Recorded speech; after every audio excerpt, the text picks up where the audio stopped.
കഴിഞ്ഞപ്പോൾ ദൈവത്തിന്റെ റിയാക്ഷൻ എന്താണെന്നാണ് പൗലോസ് തുടർന്ന് പറയുന്നത്. ദൈവത്തിന്റെ റിയാക്ഷൻ നമ്മളിവിടെ വായിക്കുന്നത് it is a repeated horrifying phrase. ദൈവത്തിന്റെ റിയാക്ഷൻ എന്താ?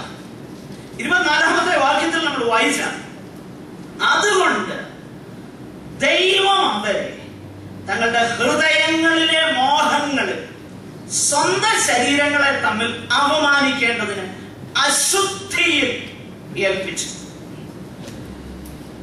26ാമത്തെ വാക്യത്തിലേക്ക് വരുമ്പോൾ, അതുകൊണ്ട് ദൈവം അവരെ അവമാന രാഗങ്ങളിൽ ഏൽപ്പിച്ചു.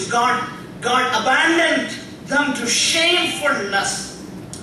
28ാമത്തെ വാക്യത്തിൽ നാം വായിക്കുന്നു, ദൈവം അവരെ നികൃഷ്ട ബുദ്ധിയിൽ ഏൽപ്പിച്ചു. എന്തിനാ? ഉചിതമല്ലാത്തത് ചെയ്യാൻ. നീ ചെയ്തോ? ഞാൻ നിനക്ക് തന്ന പ്രകാശനത്തിന് എനിക്കൊരു ഉദ്ദേശമുണ്ടായി. നീ ആ ഉദ്ദേശം നിറവേറ്റാതെ നികൃഷ്ടമാകുന്ന വഴിയിലേക്ക് പോയത് കൊണ്ട് നീ നികൃഷ്ടമാകുന്ന വഴിയിലേക്ക് പൊയ്ക്കൊള്ളുക എന്ന് പറഞ്ഞ് ദൈവം അവരെ അങ്ങ് ഏൽപ്പിച്ചു. ഈ കാര്യം തുടർന്ന് നമ്മളുമായിട്ട് ഇതൊന്ന് അപ്ലൈ ചെയ്യും കേട്ടോ, അത് പിന്നീട്. എന്നാൽ അതിനു മുൻപേ നമുക്ക് ആ ഭാഗം ഒന്നുകൂടെ വിശദമായിട്ടൊന്ന് ശ്രദ്ധിക്കാനായിട്ട് ആഗ്രഹിക്കുകയും, ഞാൻ പറഞ്ഞല്ലോ, ഒന്നാമതായിട്ട് ഈ ഭാഗം നമുക്ക് മനസ്സിലാക്കാൻ കഴിയുന്നുണ്ട്. അതായത് ഈ ചാൾസ് ഡാർവിൻ എന്ന് പറയുന്ന ആ വ്യക്തിയുടെ സിദ്ധാന്തം അനുസരിച്ച്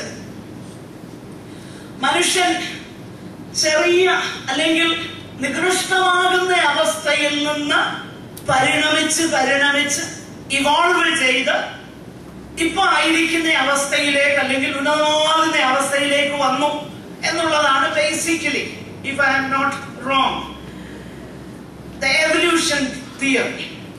എന്നാൽ വേദപുസ്തകം പഠിപ്പിക്കുന്നത് നേരെ തിരിച്ച്. വേദപുസ്തകം പഠിപ്പിക്കുന്നത് ദൈവം മനുഷ്യനെ തന്റെ സാദൃശ്യത്തിലും സ്വരൂപത്തിലും സൃഷ്ടിച്ചു. ദൈവത്തെ പോലെ മനുഷ്യനെ എന്ത് ചെയ്തു? സൃഷ്ടിച്ചു. ദൈവത്തിന്റെ സവിശേഷമാകുന്ന, പകർന്നു വെക്കാൻ കഴിയുന്ന എല്ലാ ഗുണങ്ങളും പകർന്നു വെച്ചു. സ്നേഹവും നീതിയും എന്ന് വേണ്ട ജ്ഞാനവും അതുപോലെയുള്ള ദൈവത്തിന് മനുഷ്യന് കൊടുക്കാൻ കഴിയുന്ന കമ്മ്യൂണിക്കബിൾ ആട്രിബ്യൂട്ട്സ്, പകർന്നു വെക്കുവാൻ കഴിയുന്ന ദൈവത്തിന്റെ സ്വഭാവ സവിശേഷതകളെല്ലാം മനുഷ്യന് കൊടുത്ത് തന്റെ സ്വരൂപത്തിലും സാദൃശ്യത്തിലും ദൈവം എന്ത് ചെയ്തു? മനുഷ്യനെ സൃഷ്ടിച്ചു. എന്നാൽ മനുഷ്യൻ എന്ത് സംഭവിച്ചെന്നറിയാമോ? പാപം നിമിത്തം ആ ഏറ്റവും ഉത്തമമാകുന്ന, ആ ഏറ്റവും അനുഗ്രഹിക്കപ്പെട്ട അവസ്ഥയിൽ നിന്ന് മനുഷ്യൻ ഏറ്റവും നികൃഷ്ടമാകുന്ന അവസ്ഥയിലേക്ക് അവൻ പതിച്ചു. ഇതാണ് വേദപുസ്തകം മനുഷ്യനെ കുറിച്ച് പഠിപ്പിക്കുന്നത്. ഇവിടെ 21 മുതൽ 24 വരെയുള്ള വാക്യങ്ങളിൽ ആ ഭാഗം മാത്രം നമ്മൾ അല്പം വിശദീകരിക്കും. ആ വേദഭാഗത്ത് നമ്മൾ കാണുന്നതാകുന്ന ഒരു കാര്യം, although they knew God, അവര് ദൈവത്തെ അറിഞ്ഞിട്ടും. എന്താണ് പൗലോസ് അവര് ദൈവത്തെ അറിഞ്ഞു എന്ന വാക്കിനാൽ അർത്ഥമാക്കുന്നത്? വേദപുസ്തകത്തില് വിശേഷിച്ച് പൗലോസിന്റെ മറ്റ് ലേഖനങ്ങളിൽ ഒക്കെ നമ്മൾ പരിശോധിച്ച് നോക്കിക്കഴിഞ്ഞാൽ ക്രിസ്തുവിന് പുറത്തുള്ളവരെ ദൈവത്തിന്റെ വചനം വിളിക്കുന്നത് ദൈവത്തെ അറിയാത്തവരും.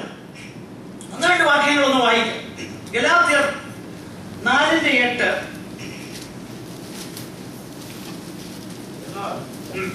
നിങ്ങൾ ദൈവത്തെ അറിയാതെ സ്വഭാവത്താൽ നോക്കുക, നിങ്ങൾ ആരായിരുന്നു? ദൈവത്തെ അറിഞ്ഞിരുന്നില്ല. 1 തെസ്സലോനിക്കർ 4:5 ഇംഗ്ലീഷ് വേദപുസ്തകത്തിൽ, മലയാളം വേദപുസ്തകത്തിൽ 4-ാം വാക്യം. 1 തെസ്സലോനിക്കർ 4:4.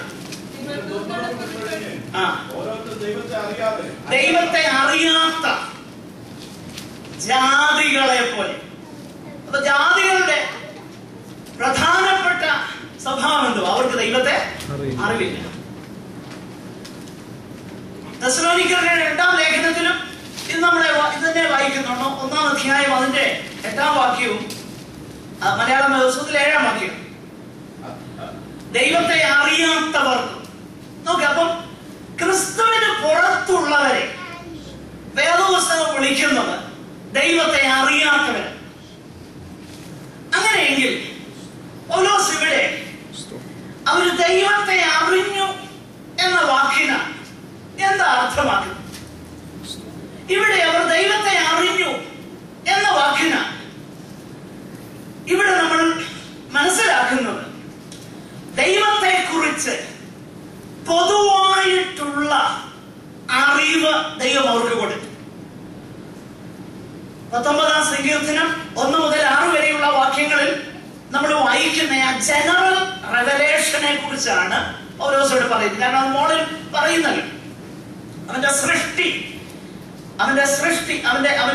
അവന്റെ നിത്യശക്തിയും ദിവ്യത്വവുമായി അവന്റെ അദൃശ്യ ലക്ഷണങ്ങൾ ലോക സൃഷ്ടി മുതൽ അവന്റെ പ്രവൃത്തികളാൽ ബുദ്ധിക്ക് തെളിവായി വെളിപ്പെട്ടു വരുന്നു. അപ്പം ദൈവത്തെ കുറിച്ച് പൊതുവായിട്ടുള്ള അറിവിനെ കുറിച്ചാണ് പൗലോസ് ഇവിടെ പറയുന്നത്. ഈ അറിവിന്റെ അടിസ്ഥാനത്തിലാണ്, ശ്രദ്ധിക്കണേ, പലരും ചോദിക്കാറുണ്ട്, യേശുവിനെ കുറിച്ച് കേൾക്കാത്തവരെ എങ്ങനെയാ ദൈവം ന്യായം വിധിക്കുന്നത്? സുവിശേഷം അറിയാത്തവരെ എങ്ങനെയാ ദൈവം ന്യായം വിധിക്കുന്നത്? അതിന്റെ ഉത്തരം അവിടെ നമുക്ക് ലഭിക്കുന്നു. അതിന്റെ ഉത്തരം ഇതാണ്: സുവിശേഷം അവർ കേട്ടിട്ടില്ല എന്നതല്ല അവരുടെ കുറ്റം.